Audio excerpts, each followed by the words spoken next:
the first module we're going to cover is over functions and the basics. This entire module should pretty much be reviewed from topics you've already covered in Algebra 2. So we're going to start off with what is a function. A function is defined as a relation where every input has exactly one output.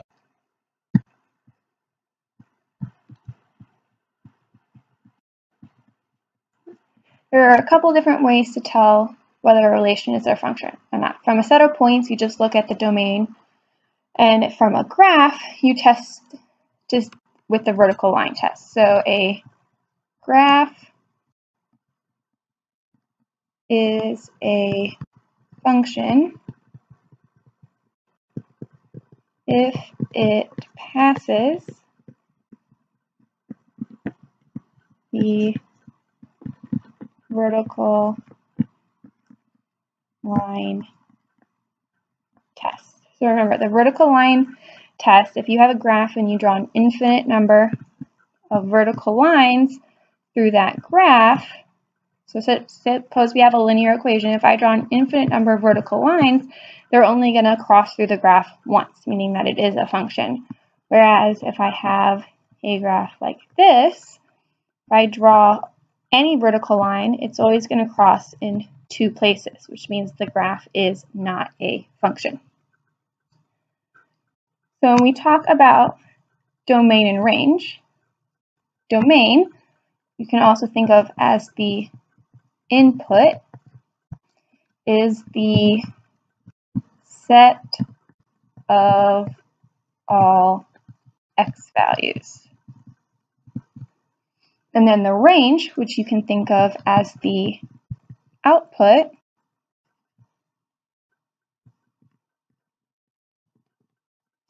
is the set of all y values.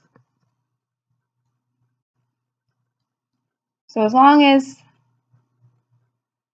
the set of all x values, there's never a repeated x value in the domain, then you know that that relation is a function. So if given each set of relations, we're going to determine if we're going to find the domain and range, and then determine if the relation is a function. So our first set here is the set of points 1, 2, 3, 5, and 7, 2. So the domain, we're just going to list the x values, and we usually list them from smallest to largest. So 1, 3, and 7. The range, set of all y values, which we again list from smallest to largest, we have 2, 5, and 2. We don't list a value more than once, so it's just 2 and 5. So then determine if the relation is a function. So remember, each input goes to exactly one output. So if you look at the domain, none of our x values were repeated, so this is a function.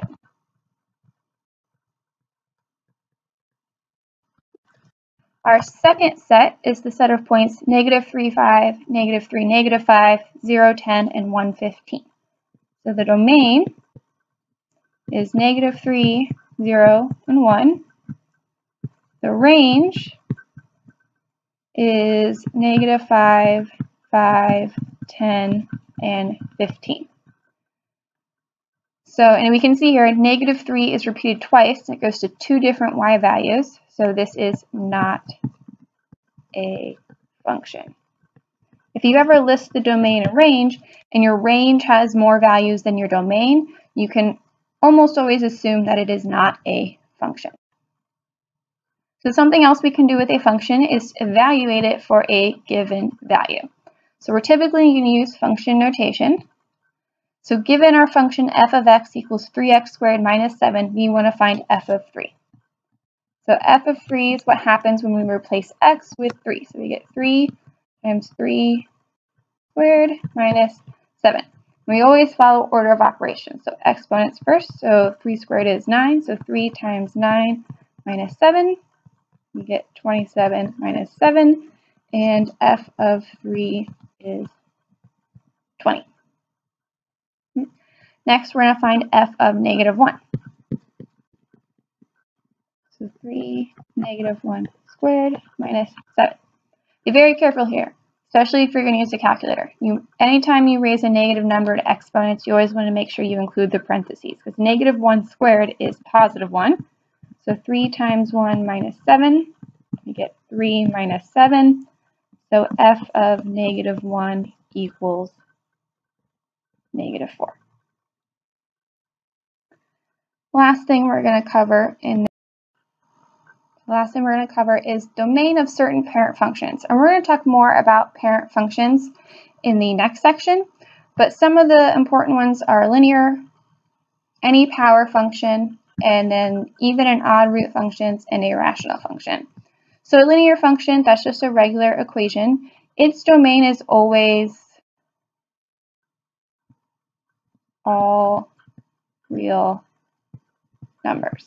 So there's never a value I can't plug in for a linear function. The same thing for a power function, so such as x squared or x cubed, any positive exponent, its domain is also all real numbers. So our root functions and our rational functions is where the domain is not necessarily all real numbers. So if we talk about a root function, an even root, one example would be a square root function. An odd root would be an example of a cube root function. So even even root functions such as the square root, the fourth root, sixth root, they're only defined for when what's underneath the root is greater than or equal to 0.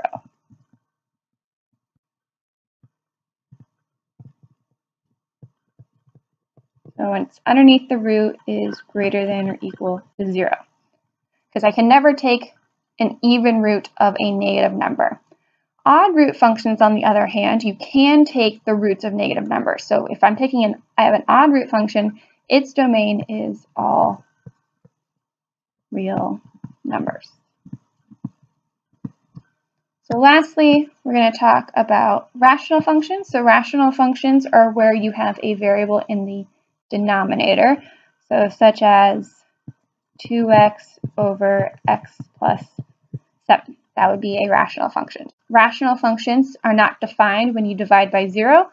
So it's all real numbers except when denominator equals 0.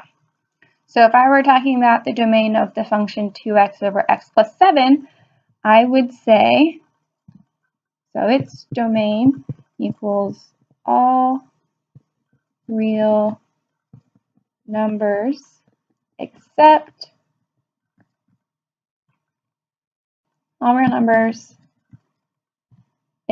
x cannot equal. So when does x plus 7 equal 0?